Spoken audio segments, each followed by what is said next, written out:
जय हिंद एवरीवन, स्वागत है आपका। अब बात करते हैं कि एनडीए में अगर आपका सपना है खड़कवासला पहुंचने का, तो अब आपको ये जानने की दिलचस्पी होगी कि मैम एग्जाम देने के लिए हमारे पास टोटल नंबर ऑफ अटेम्प्ट्स कितने बचे हुए हैं।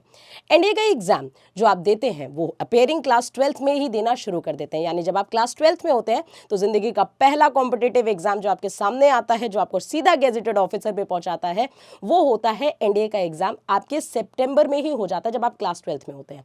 उसके बाद आपका अटेम्प्ट आता है अप्रैल में फिर से, क्योंकि एनडीए का एग्जाम साल भर में 2 बार हो रहा है। तो जब आप अपेयरिंग में है तब से आप एग्जाम देना शुरू होते हैं, और उसके बाद अप टू क्या एज आप एग्जाम को दे सकते हैं अभी हम जान लेते हैं। अब डेट ऑफ बर्थ को आपको ध्यान देना है कि अगर आपकी डेट ऑफ बर्थ इन क्राइटेरियाज में पड़ रही होगी तो आपको अभी आज क्लियर हो जाएगा कि आपके पास कितने नंबर ऑफ अटेम्प्ट्स बचे हुए हैं। तो एनडीए की जहां तक बात करें बच्चों, देखो 2 जुलाई 2006 से पहले की अगर डेट ऑफ बर्थ है तो आपके पास एक भी अटेम्प्ट नहीं बचा हुआ है। बच्चों ध्यान से सुनना। फिर अगर हम बात करें 2 जुलाई 2006 से लेकर के 1 जनवरी 2007 तक के बीच में आपके पास केवल एक अटेम्प्ट बचा हुआ है। एक अटेम्प्ट वाले ध्यान से सुन लो, लग जाओ, जी जान की बाजी लगा दो और लग जाओ, अच्छे से प्रॉपर प्रिपरेशन करो, क्योंकि यही आपके मकसद को क्लियर करेगा, आपके गोल तक आपको पहुंचाएगा। 2 जनवरी 2007 से लेकर के 1 जुलाई 2007 तक के बीच में आपके पास 2 अटेम्प्ट्स बचे। 2 जुलाई 2007 से लेकर के 1 जनवरी 2008 के बीच में आपके पास 3 अटेम्प्ट्स बचे। 2 जनवरी 2008 से लेकर के 2 जुलाई 2008 तक के बीच में आपके पास 4 अटेम्प्ट्स है। 2 जुलाई 2008 से लेकर के 1 जनवरी 2009 तक के बीच में आपके पास 5 अटेम्प्ट्स हो जाते हैं। 2 जनवरी 2009 से लेकर के 1 जुलाई 2009 तक आपके पास टोटल 6 अटेम्प्ट्स होते हैं। अब ये मल्टीपल अटेम्प्ट्स को देख करके खुश होने की ज़रूरत नहीं है, क्योंकि अगर आज से अभी से आपने अपनी तैयारी को ब्रशअप नहीं किया और लग नहीं गए अपनी प्रिपरेशन में। देखो बड़े अलग अलग टाइप के बच्चे होते हैं। कुछ बच्चे ऐसे होते हैं जिनका फर्स्ट अटेम्प्ट होता है, कुछ बच्चे ऐसे होते हैं जिनका सेकेंड अटेम्प्ट होता है, कुछ बच्चे ऐसे होते हैं जिनका लास्ट अटेम्प्ट होता है। सबके लिए स्ट्रैटेजीज अलग अलग होती है।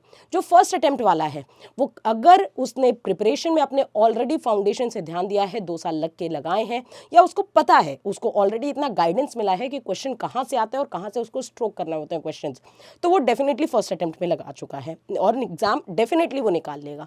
लेकिन अगर हम बात करें सेकंड अटेम्प्ट वालों की, तो सेकंड अटेम्प्ट वाले जितने भी बच्चे हैं उनको ध्यान देना है कि जो उन्होंने फर्स्ट अटेम्प्ट में गलतियां नहीं की है, जैसे मॉक टेस्ट नहीं देना, प्रैक्टिस सेट नहीं लगाना, गलत क्वेश्चन ज़्यादा अटेम्प्ट कर देना, या पूरा सिलेबस कवर नहीं करना, तो बहुत बड़ी मिस्टेक हो जाती है। जो लास्ट अटेम्प्ट वाले हैं उनको मेरी सजेशन ये होगी कि पूरा सिलेबस अब आप पढ़ के जाइए, क्योंकि ऑलरेडी आपने बहुत कुछ मिस कर दिया है। मतलब आपने पहले भी एग्जाम दिए होंगे और उसमें आपने गलतियां अपनी देखी भी होंगी। तो अब आप पीवाईक्यूज पे बहुत अच्छे से फोकस करिए, प्रैक्टिस करिए, बार बार उन्हीं कॉन्सेप्ट को बार बार रिपीट करिए। लेकिन कॉन्सेप्ट रिवीजन तभी होता है जब आप उन पे बेस्ड क्वेश्चंस लगा रहे होते हैं। तो आई होप आप लोग अपने क्वेश्चंस पे प्रॉपर अच्छे से ब्रशअप करेंगे और नंबर ऑफ अटेम्प्ट्स आपको पता चल ही चुके हैं। तो नंबर ऑफ अटेम्प्ट्स के साथ साथ खुशियां तो मनाओ, लेकिन हाँ, अपनी प्रिपरेशन में अच्छे से लग जाओ। जय हिंद।